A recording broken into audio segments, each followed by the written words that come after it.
Om Swastiastu. Perkenalkan, nama saya Mada Yuartia Utami. Saya dari kelas 10 MIPA 4, nomor absen 19. Di sini saya akan mempresentasikan tentang ruang lingkup biologi.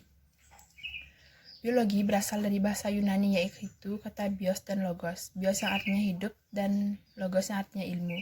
Jadi, biologi artinya ilmu tentang makhluk hidup dan gejala kehidupan. Mengapa kita harus mempelajari biologi? Karena biologi dapat memengaruhi kehidupan kita sehari-hari, mulai dari hubungan kita dengan lingkungan, makanan, hingga penyakit yang dapat menyerang tubuh kita.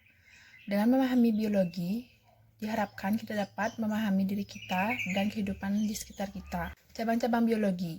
Biologi terdiri dari 12 cabang, yaitu morfologi, anatomi, fisiologi, genetika, histologi, ornitologi, entomologi, bakteriologi, virologi, mikrologi, algologi, dan ekologi. Manfaat mempelajari biologi di bidang kedokteran terdapat penemuan berbagai macam vaksin.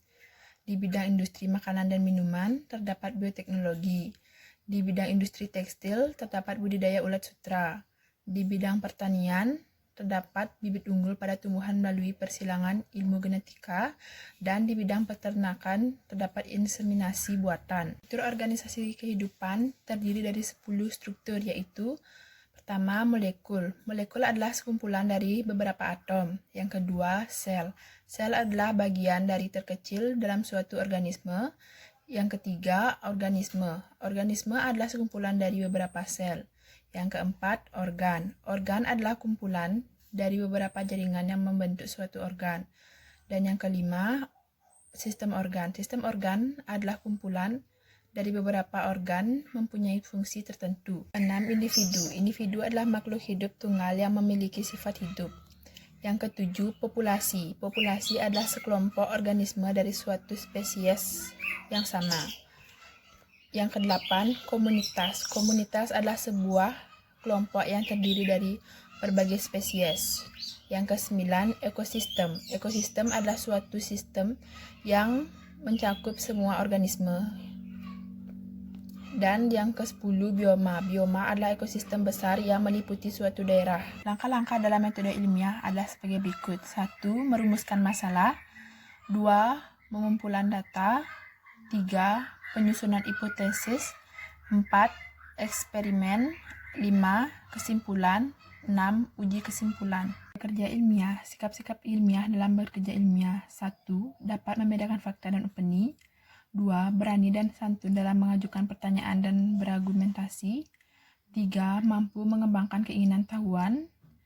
4. Melakukan kegiatan yang menunjukkan kepedulian terhadap lingkungan. Dan yang kelima, berpendapat secara ilmiah dan kritis. Adapun langkah-langkah metode ilmiah sebagai berikut.